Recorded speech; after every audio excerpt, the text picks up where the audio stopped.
The digital strategy is in full swing, or is it a huge and very ambitious plan? Mikko, what do you say? What's happening? What's happening with all our individual data protection, and do we need to do better? Will cookie banners last? What do you think? Well, I think this is a very, very exciting moment. Again, EU has set up a very ambitious digital agenda. I feel like I made a career out of one acronym, GDPR, maybe the e-privacy, and now there's 5 or 7 more acronyms, perhaps with equal impact. So it's exciting time to be in the data world. I think there's perhaps a broader concept around it, which is the fact that we live now in a geopolitical world, in a perhaps growingly divided world, where you have the big strategic competition between the China and the US. EU is waking up to the fact that I think I read somewhere that 70% of our data is on hyperscaler cloud. And if the EU then wants, and as it wants, to be like a sovereign actor, and data is a critical component of your industrial policy, innovation policy, it's about human rights, it's about protecting your democracy against manipulation and misinformation and all that.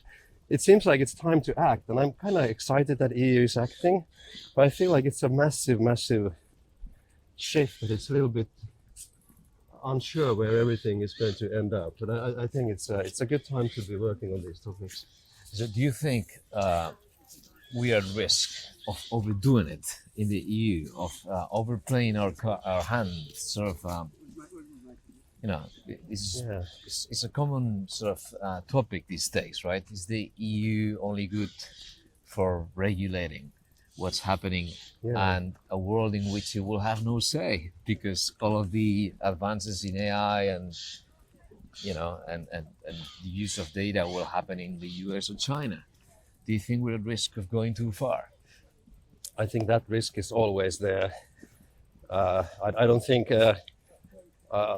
anyone has ever accused EU of being perfect. So that risk is always there. I think it will be interesting to see how you strike the balance between regulating things that are still developing. I think that's always a challenge. Oh yeah. So you kind of like you shape a market that doesn't really necessarily yet have a shape, and you may be playing yourself out of the game. But on the other hand, if I think like from a data ethics point of view, from the point of view of protecting perhaps European values and things like that, I also feel like something has to be done. Yeah, something has to be done, and I'm in a way optimistic that we'll find the right way, but perhaps not following the path that we all think it will go through. Do you think there's a risk of over-regulation when things are still evolving so fast, and the law naturally needs a lot longer because it needs to last a lot longer? How do you do this? How do you solve this dilemma? I'm not asking you for a solution. But I definitely don't know what the right answer is, but if we can use maybe some... This is a fantastic place to be a dog. I think so.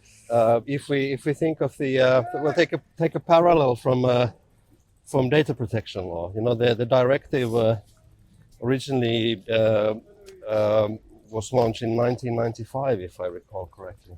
So that was already there for a long time. Yeah. So GDPR didn't emerge from nothing. No. True. It was an evolution, and now we have like the first version of, let's say, the AI Act. Yeah. So who knows what the time span will be? Yeah.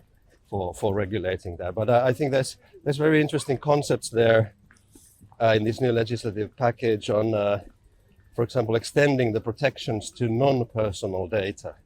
So that is not anymore about protecting human rights. It's obviously has to be about something else, protecting the industrial information and all that. But what is non-personal data? It's like almost everything. It's almost as if the EU is trying to put its hand around the entire kind of like digital life. And that's a very ambitious Oh yes. target.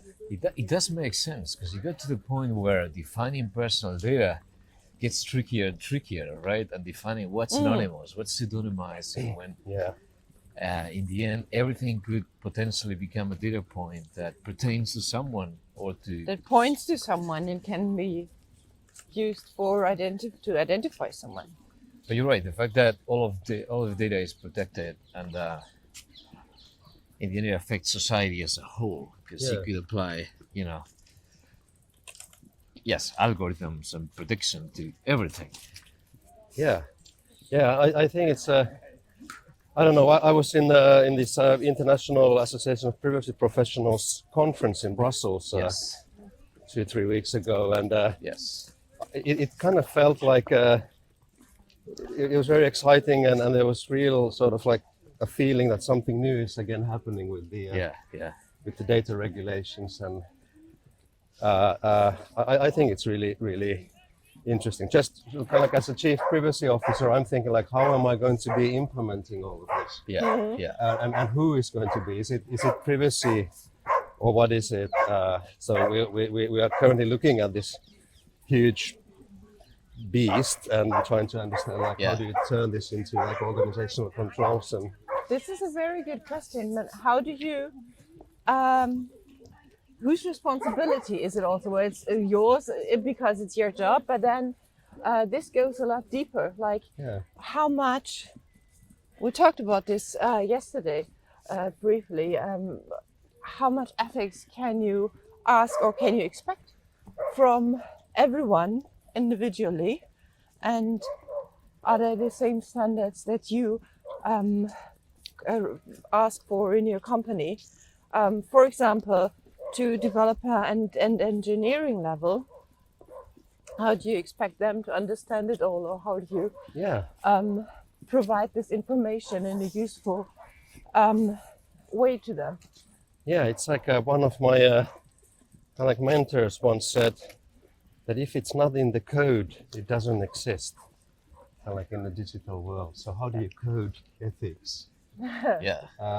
And when there was an interesting presentation, something like 90% of all information in just like 5 or 7 years time will be synthetic. Yeah. So it can be true or it may not be true. So how do you, I think that I'm not a coder, so I have no real knowledge of what I'm talking about. But I think it must be like a massively difficult problem to code rules that then provide predictable results. And there was this interesting concept in the AI Act, kind of like it almost forces like a stop button. I don't know how do you do that, but sort of like if the AI is getting out of hand, there should be a way to just stop it. And it's kind of like, it's an appealing concept. I don't know if it's technically possible, but I was there's wondering. something about it that appeals to me.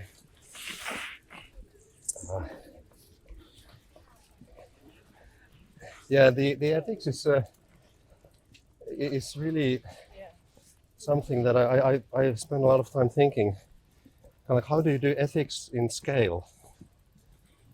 Because I think like data ethicist is like a new profession. And what profession is it? How do you become one? How do you train for it? And what's the methodology that you apply in a digital world so that it produces repeatable results, and it's not just a reflection of your own ethics, perhaps? Or That's the thing, exactly. Ethics being so subjective. How do you make sure it goes sort of, as I was saying, I think it sort of cuts to the law, because ethics allows you to go into what's behind the law. In the end, someone had to think about, build some grounds, and on top of these grounds, and as you said, sometimes the grounds are a prior law, like it happened with data protection, and then fundamental rights and human rights, but as you go through building a governance program, as you were saying, for a company. And insofar as it's touching your customers and other businesses around it, there's this chain of responsibility. First within the company, where how do you make sure that everybody understands that whatever they do, as Nina was saying, the products that you develop, all the things that you're doing come with built-in, data ethics or privacy, or, you follow those new AI Act rules. So within the company, everybody has to respect that. At the same time, there's the chain of custody and the chain of duties, where many others will be relying on you as a business, as a company, to lay the ground. And it's very hard to know, along the chain, who is responsible. I see that happening in many fields where, a very small company will find itself trapped and sort of tied by whatever the larger company dictates in terms of how it does things. For example, a large telco operator could bundle certain AI, certain algorithms into its products.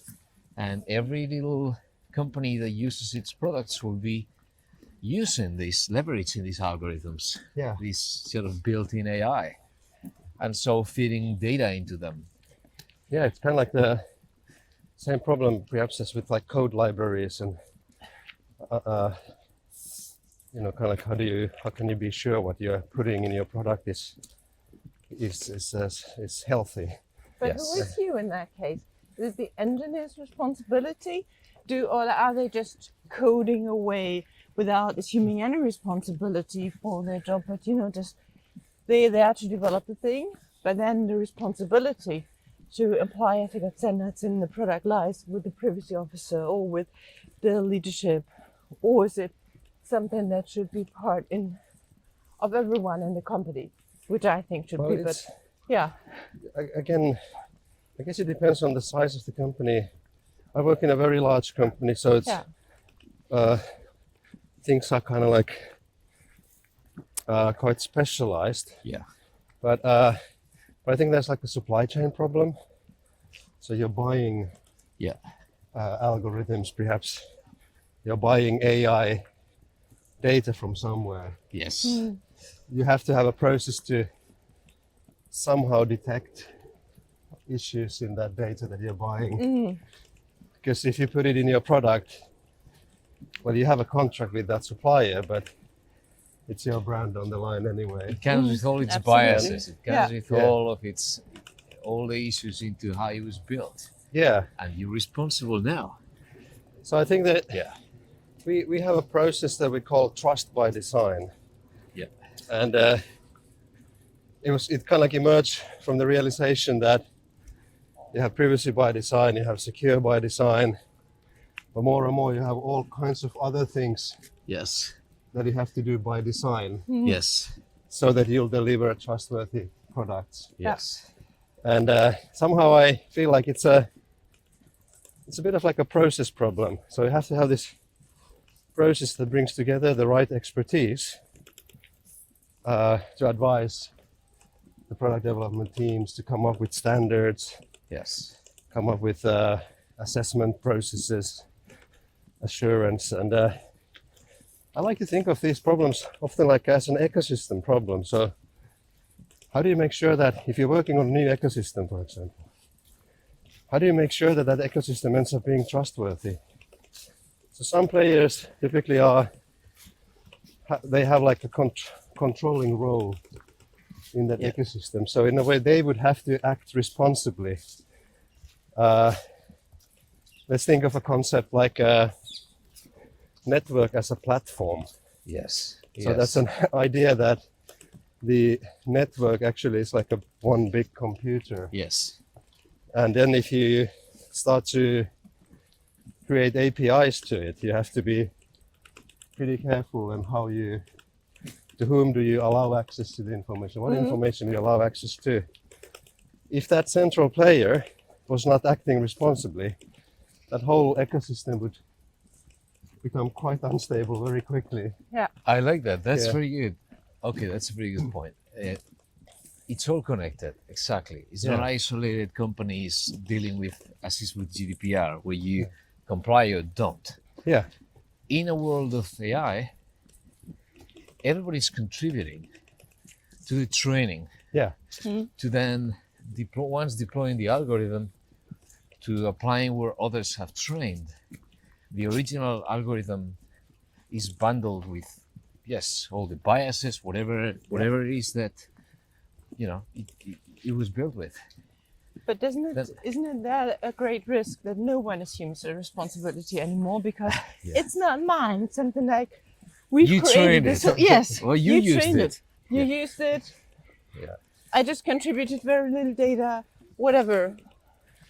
Well, I think the regulations will try to make sure that in the end the party who brings the product to the market will be responsible, and then you Yeah. have to manage this downstream Yeah. But thing. yeah, But that's what makes it so difficult. yeah. And how will regulation alone solve this? We're just Yeah. having people abide by the regulation. I think it would be so much better, easier, and more comfortable for everybody to abide by it voluntarily, not because out of force and not because it's the right thing to do, Yeah. whatever that means, but everybody knows and realizes and is aware of that this is so much because it makes it so much easier to go beyond that legal baseline Yeah. and not just sitting on the limit, on the border of legality. Yeah. We abide by checkbox and we can and this is it. But instead, moving around this legal sphere freely and openly and Yeah. exercising ethical standards and benefiting Yeah. and on top of that allowing others to benefit from this as well in a give or take. Yeah. Ideally. And many companies would do that, but not necessarily all. So it No. becomes a question of sort of like the enforcement structure around it. So definitely. Yeah. Well, this is another question that I was wondering about, Mikko. I would like to know what you think about this. Yeah. So, all the fines and heavy fines. But if you fine Google 400 million, it's something they don't like, but it doesn't really hurt them. So I was wondering, is it just monetary fines that should be put upon, or should there be other better ways, like assigning the money or coupling that with coming up with better structures, informing their staff, the people better, and coming up with more sustainable solutions themselves, or sitting on in a committee together to come up with more sustainable and workable solutions, not only governmental regulation, but then also for the industry. Yeah, I think that is happening. I can't comment on thinking on any individual company, but I don't think the fines are meaningless. They often come with kind of like requirements to change things. Of course, it's pretty slow and kind of like a frustrating process if change only comes through enforcement actions. But I think there's certainly a lot of room for industry coming up with various industries perhaps, and sometimes different industries together coming up with solutions. But this is a very dynamically evolving area. So one thing that we are seeing with GDPR is also that the kind of the standards of acceptable behavior tend to go up with every enforcement action. Yeah. So there's like somebody ends up getting the big penalty, and then that sector changes as a result of that. But because GDPR actually covers, and these new regulations, they will cover the entire digital life. So there will be endless. There's an endless list of things that are in need of some sort of improvement. Yeah, absolutely. Yeah, but I think it's important that the industry takes part and is not only lobbying for what they want and or what they to make to create loopholes, but really to ask them and demand them to bring in technologically, but also services, products, and how they offer things to customers and how they build relationships with customers, B2B or B2C. A demand for them to help build a better and more protected way for everybody. Yeah, I think there's something that is happening recently is the kind of like the fact that the ESG investor rating agencies have started to pay attention to the P, the privacy, and that drives a lot of thinking, because it's sort of like a different kind of a monetary incentive. Fine is a negative one, ESG could be like a positive one, that companies actually want to have good ratings, and these are so maybe it's like a trinity of enforcement by the regulators, investors pushing for better standards because the ESG and similar agendas demand it, and then the journalists also, and the activists, sort of like the civil society bringing it, and it's sort of like companies are there to make money, and obviously hopefully not to harm our societies. I think most companies would agree with that. Yes, but ultimately they're harming themselves then with that. So it's kind of like this trinity moves the debate forward, yes, I think. There's the bottom up, as you say, so journalists and also people, right? Consumers. We always hoped that there was going to be the brand before ESG, that brands were going to be affected, and that as consumers become more aware, they would opt for brands that are more respectful with privacy and ethics. But bottom up is not really happening that much, or not at this speed. Not and at enforcement, the speed, and if enforcement, and there's also two approaches to enforcement. One of them is being simply about just fining everybody, as it's happening in Spain, which is 5 fines a week. Another one is just trying to be exemplary and trying to go after a few companies, helping them understand what is wrong, giving them an opportunity to correct it, and that way sort of move in the middle. But as you said, it's perhaps the trinity will work, all three in concert, because this expectation that, again, as individuals, we're going to be pushing brands by choosing those that are better in terms of data ethics and data protection. It requires an understanding on the part of society that is not there yet, a maturity that is not there yet. So hopefully through journalism. Yes, definitely. We need to keep up the debate in the public, and we need to talk about it more. And I think ultimately we can only achieve this together. In a cooperating industry, governments, individuals. And then there'll be a fight. Oh, sorry. No, I was just going to say that there's this great point about that there's not the understanding and awareness, and perhaps not even yet the language. Like we don't even know exactly what we're talking about.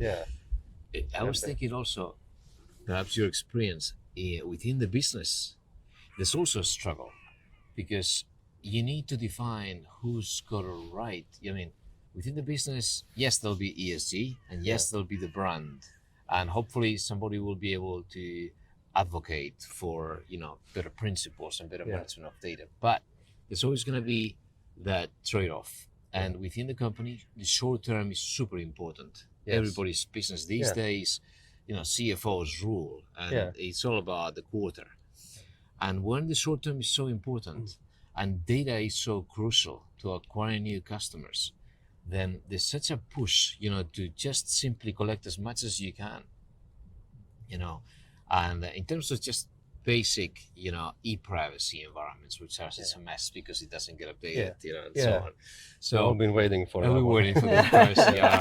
But in the meantime, it is happening every day. You've got the long-term thinking, which could be, ESG, brand management and long-term reputational management. But the short-term thinking is what acquiring customers today. Yeah. And it's a very easy business case to just keep on going, especially if fines are not big enough and people keep on, just accepting whatever comes their way. So that struggle, I think, is a very interesting one within the business, not even towards the regulator, but the fight that companies are finding within themselves. Yeah. Yeah, and sometimes, and it's also sort of like, it's good to be mindful of the time scales. Of course, our life happens right now.